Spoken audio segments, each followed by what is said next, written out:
Hello friends, and welcome to another episode of Team Jesus Outdoors.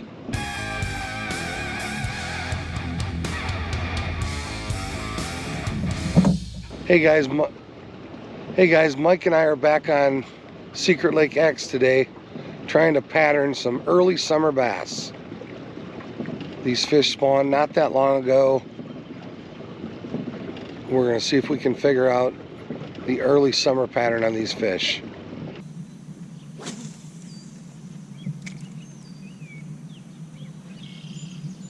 There's one. Hit it as soon as it hit the water. On what? That's spin bait or swim bait.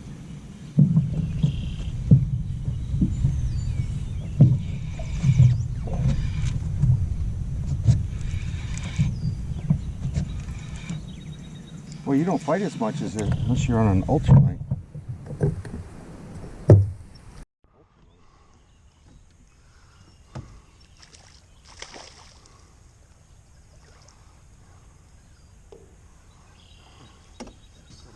Youngster.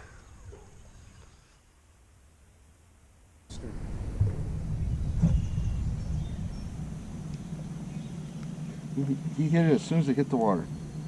Is this camera right here? Yep, I got you.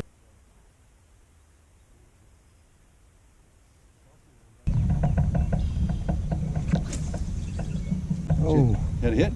Yeah, I lost a little one. Oh, there's one right away. Little one.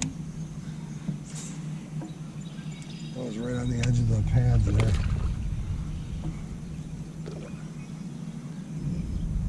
You got the little ones dialed in.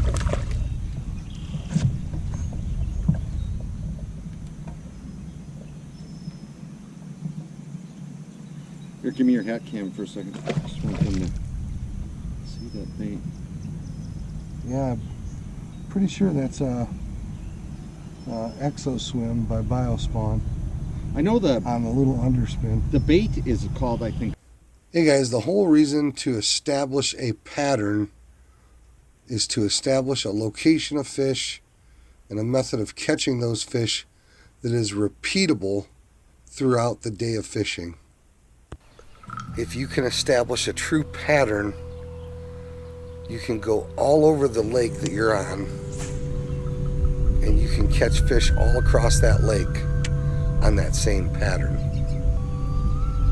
Pattern fishing is sort of the opposite of junk fishing, where you're just catching a fish here and a fish there on different lures and holding onto different cover, different structure. Got one on that top water. It ain't no size to it though.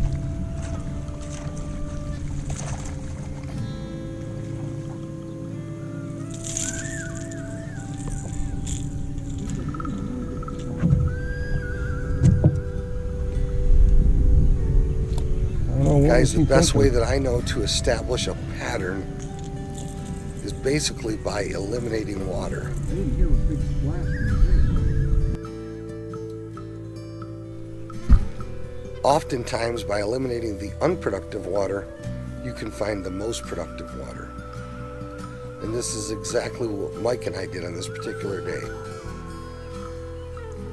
We started in the shallows. It's usually easiest to eliminate the shallow water. It's typically easiest to eliminate shallow water first because you don't have to eliminate several depth zones. When you get out into water deeper than 10 feet, you not only have to explore a stretch of water, but you have to explore the various depths in that stretch of water. So I will generally try to eliminate the shallow water first anytime that I can. So on this particular day, that's exactly what Mike and I did. We weren't sure if we were going to find fish in a summer pattern or in more of a post-spawn pattern.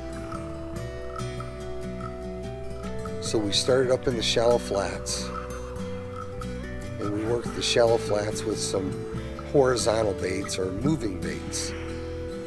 So we used some swim baits, we used some top waters. I threw crankbait for a little bit. but by covering the shallow flats, we were able to eliminate the shallow flats. Now, we did catch fish in the shallow flats, but we didn't catch the quality of fish that we know this lake holds.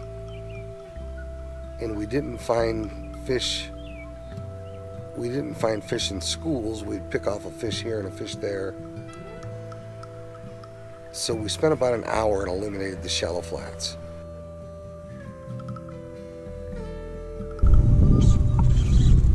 That looks good.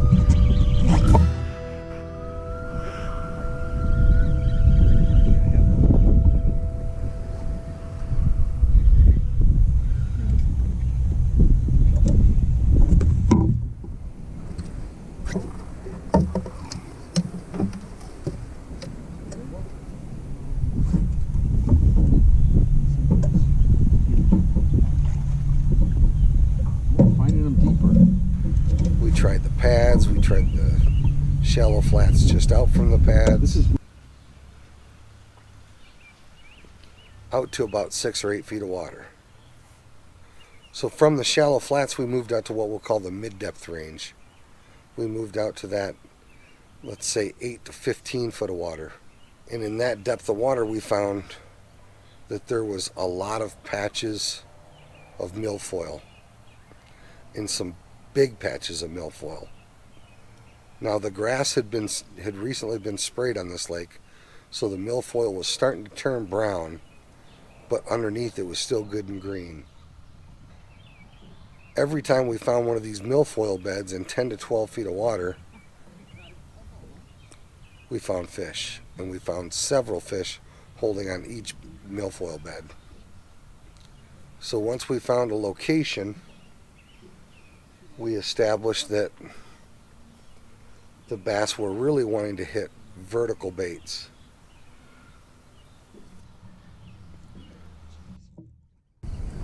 that's on a plastic worm. That's a decent one.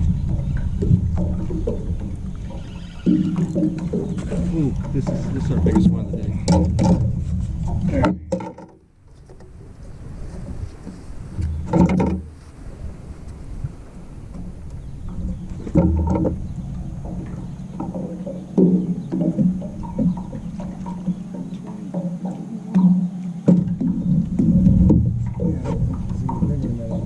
That's a nice fish. Jeez, look at that.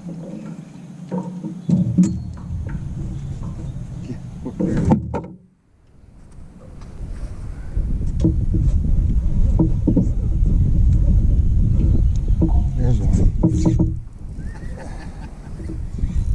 That's where I was gonna fit. He's not a real big one. Okay. Oh, he's got a buddy with him though. Oh, I saw that for a minute. Man, they all fight like they're big. He's just a little old fella. We're on 14 feet. Thanks for playing, little guy.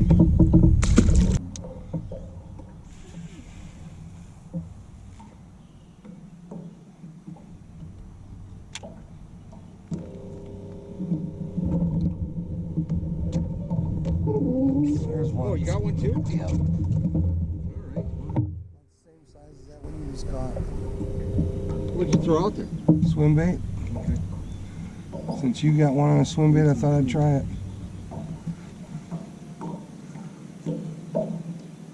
He looks a little bigger. Bigger or smaller? Oh, He's a little smaller than yours, ain't he? well, maybe. Is it another pike? No, it's a bass. It's a bass. We wrapped him around. Uh-oh.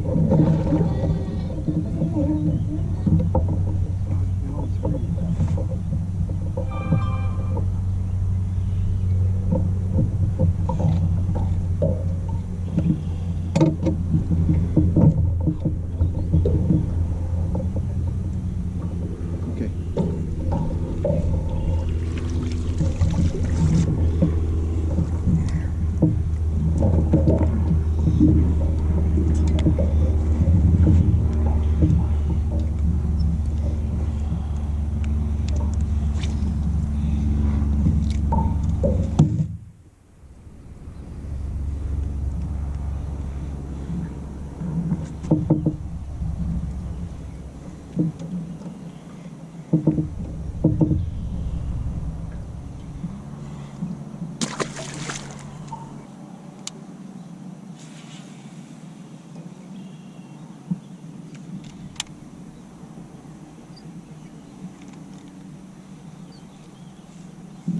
Another one?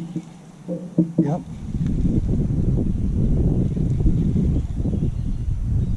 Any bigger? Can't tell. He's got some weight to him. What kind of swim bait do you have on? Just a little 3.5 inch swim bait. Okay. Green pumpkin. Keep this one away from your transducer. Oh, it's a better fish right Yeah, there. there we go. I let it sink a little bit. You want net on that? Oh my goodness. Dude, he's nice. Now you're talking. There's a 20 or bigger. That's a nice fish. Oh my goodness.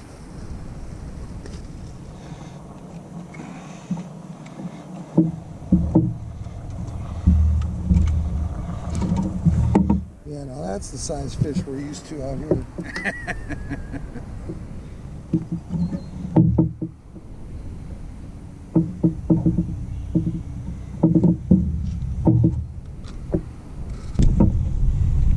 So they're out in certainly almost summer places if that.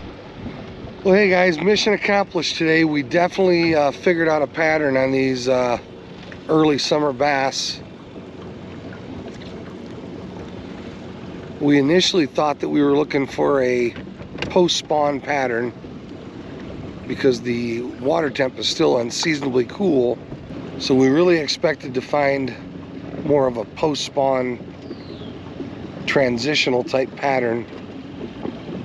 But what we found was fish were already in their summer patterns, and we were able to figure out a pattern which was milfoil beds in 10 to 12 feet of water.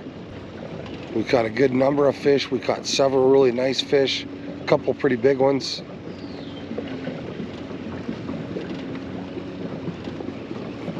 But without doubt, the key today was weed beds in 10 to 12 feet of water. Anything shallower, and we found small fish. We caught almost all of our good fish today on Neko rigs. I was throwing 5-inch worm. We were both throwing 5-inch worms, Neko rigged. I did catch a couple of really nice fish on a 3.5-inch paddle tail Strike King swim bait, and Mike caught a few fish on a Biospawn Exo Swim rigged on a underspin. So we did catch a few fish on swim baits, and I actually caught a pretty nice pike on a chatterbait, and I caught a small bass on a chatterbait. But without question, the Neko rig was the deal. And with the exception of a couple fish we caught in really deep water, the key was most definitely 10 to 12 feet of water and weed beds. Friends, thanks for watching another episode of Team Jesus Outdoors. Make sure to smash that like button. Make sure you're subscribed. Hey, we don't do a whole lot of bass fishing here, but every now and then we got to give these walleye a break. So, and I still absolutely love bass fishing. But guys, thanks for watching another episode. God bless, tight lines. We'll see you on the water.